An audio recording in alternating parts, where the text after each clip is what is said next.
അല്ല, കോടതിയെ മാനിക്കാതിരിക്കാനാ? കുറെ ഉദാഹരണങ്ങൾ ഇപ്പം നമ്മുടെ മുമ്പിൽ തന്നെ ഉണ്ടല്ലോ. നിയമങ്ങളെടുത്ത് പന്താടുകയും കോടതിയെ വിധി മാനിക്കാതിരിക്കുകയും ചെയ്യുന്നത് എന്താവുന്നുള്ളത് നമുക്കറിയാമല്ലോ. അതിനെപ്പറ്റി നമ്മളെന്തോ പറയാനാണ്?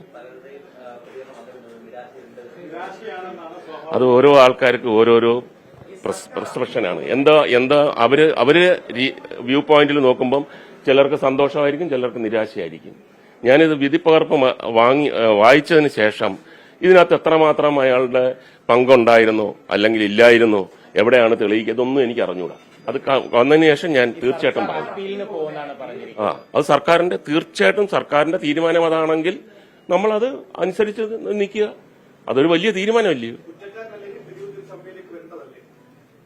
അതല്ല, അവര് തീരുമാനിക്കട്ടെ.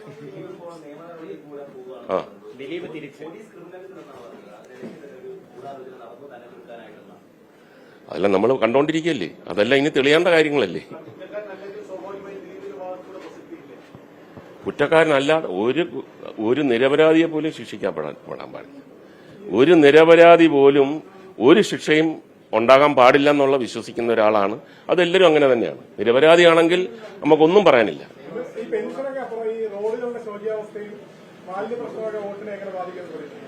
റോഡുകളുടെ ശോചനീയാവസ്ഥ എന്ന് പറഞ്ഞാൽ എന്റെ മണ്ഡലത്തിൽ നിങ്ങളൊന്ന് വന്ന് പ്ലീസ് ഒന്ന് കാണണം.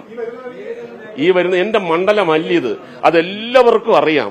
പക്ഷെ എന്നാലും മുകേഷ് എന്ന് പറയുമ്പോൾ ഒരു ഗുമ്മല്ലേ. ഭരിക്കുന്ന കോർപ്പറേഷൻ ആണെങ്കിൽ ഇവിടുത്തെ മെമ്പർ ആരാ?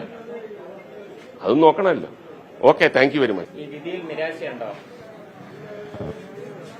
ഞാൻ ചിരിച്ചോണ്ട് നിന്ന് കഴിഞ്ഞാൽ നിങ്ങളുടെ വലിയ ആൾക്കാർ പറയും ബബ്ബബ്ബ അടിക്കുന്നു, ബബ്ബബ്ബ. ചിരിക്ക് ബബ്ബബ്ബ എന്നുള്ള ഒരു അർത്ഥം ആദ്യമായിട്ടാണ് ഞാൻ ഇന്ത്യയിൽ കേൾക്കുന്നത്.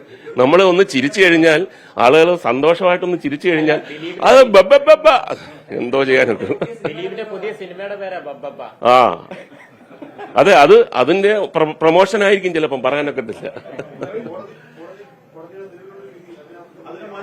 അല്ല, കഴിഞ്ഞ പ്രാവശ്യത്തെ ഇലക്ഷനും ഈ പ്രാവശ്യത്തെ ഇലക്ഷനും എന്നെ സംബന്ധിച്ചിടത്തോളം വളരെ ഒരു സിമിലാരിറ്റി ഉണ്ട്. കാരണം ഇലക്ഷൻ ഈ കോർപ്പറേഷൻ, ഇവിടെ ഇത് കോർപ്പറേഷനാണ്. കോർപ്പറേഷൻ ആയാലും എന്റെ മണ്ഡലത്തിൽ 2 പഞ്ചായത്തുണ്ട്. അവിടെ ആണെങ്കിലുമൊക്കെ നമുക്ക് ഈ ഇലക്ഷൻ പ്രചരണം കുറച്ച് ഈസി ആയിട്ടുള്ള ഒരു പ്രചരണമാണ്. കാര്യം നമ്മളെ ആൾക്കാർ ശരിക്കും സ്നേഹത്തോടെയും ഇഷ്ടത്തോടെയൊക്കെ വരവേൽക്കുന്ന ഒരു കാഴ്ചയാണ് കാണുന്നത്.